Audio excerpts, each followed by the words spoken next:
In this video, I'm going to go over the exact campaign budget calculator that I use for my clients so you can use it for yourself. Now, this will be linked in the description, so please go through into it, make a copy of it, and use it for your own campaigns. Now, it's a very simple layout with some very simple calculations, but I'm going to show you how I use it so you can use it too. Okay, so starting from the left-hand side, I like to put my funnel stage process here. Now, what TOF means top of funnel, what MOF means is middle of funnel, and what BOF means is bottom of funnel. The reason I like to use this, and I like to put it in my naming convention, which for reference is your layout of your campaign name. I like to do that because then you can use it in your reporting. You can segment campaigns out by your campaign names, so you can understand how much you are spending on your top of funnel, middle of funnel, bottom of funnel. Okay, it helps with reporting. That's the main reason I have that there. So what we have there is our funnel stage. The next column we have is our campaign name. Then we go into the budget split we want to propose to it, which gives us our monthly budget and then our daily budgets that we need to incorporate into it. Then this section here, I just highlight what my monthly budget is. And then in this bit here, we work out what the spend is per funnel stage. So this is actually very simple. And what I work it off at, I input all of my campaigns into here. And from that, I then decide what budget split I want to have per campaign. Now, this is the reason I like to use my funnel step process here. So TOF, MOF, and BOF is because you can get an overview of what you're going to be spending per stage there. And generally, a rule of thumb is you want to use around 60% middle of funnel, 20% bottom of funnel, 20% top of funnel. Typically, what I work on is our budget split. So now I can look at my top of funnel here, my campaign here, which is demand generation campaign. And I think, okay, I want to put 10% to it there. So let's just go through and just work out this, for example. So all you need to input from this calculator is your budget split here. From this, we're going to change it up from what it was. So for example, say we want to follow that rule of thumb. We want to have 20% for our top of funnel. And then we go to our BOF campaigns here, bottom of funnel remarketing. And we want to put even 10% to each, which will give us a 20% bottom of funnel budget split. And then we're going to go to our middle of funnel campaigns, which make up the bulk of it, which are split into our Performance Max campaign, our search campaign for title campaign, competitors and services, and finally brand. Then we move on to our middle of funnel.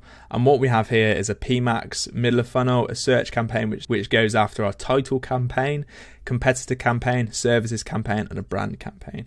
Now, I've done a video previously when I've talked about how you should be laying out a lead generation campaign, and what I use is title campaign, services campaign, competitors, and brand.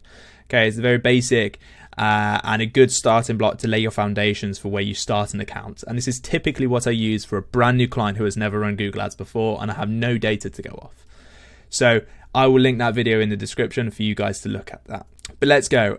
So I actually quite like using PMax for lead generation. It's actually quite a good thing to use because as long as you're using your first party data, which is your customer lists. So say we had a customer list of existing lead gen clients, so people who have gone through to become a deal, we can use that to really target our Performance Max campaign, and it actually can generate good results despite the stigma it has behind lead generation. For example, we want to put 20% to that PMax campaign. Our title campaign, which is a good big campaign, we're going to put 20% there as well. Competitors, bit smaller. Services, we're running out of space here. So let's go to brand. Let's put 5% to brand, for example.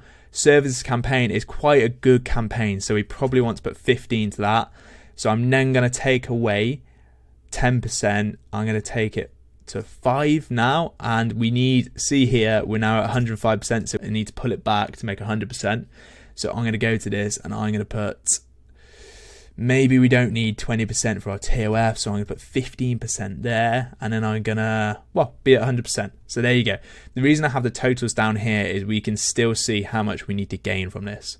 So from this, I can now see the split I'm having for my TOF, MOF, and BOF. So BOF now has 25%, which is fine because it's including brand, which you could argue is middle of funnel, but that's fine. I'm fine with that. Middle of funnel is making up the very good chunk, which is 60%, and TOF, which is demand gen, we're now at 15%. So that's a good split. And now we understand what our monthly budgets are.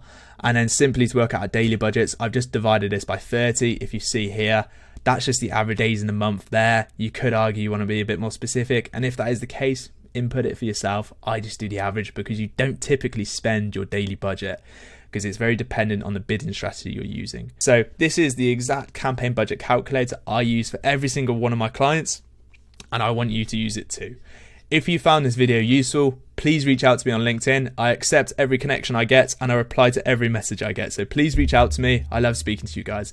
Okay, now that's it from me. I'll see you in the next one. Thank you guys.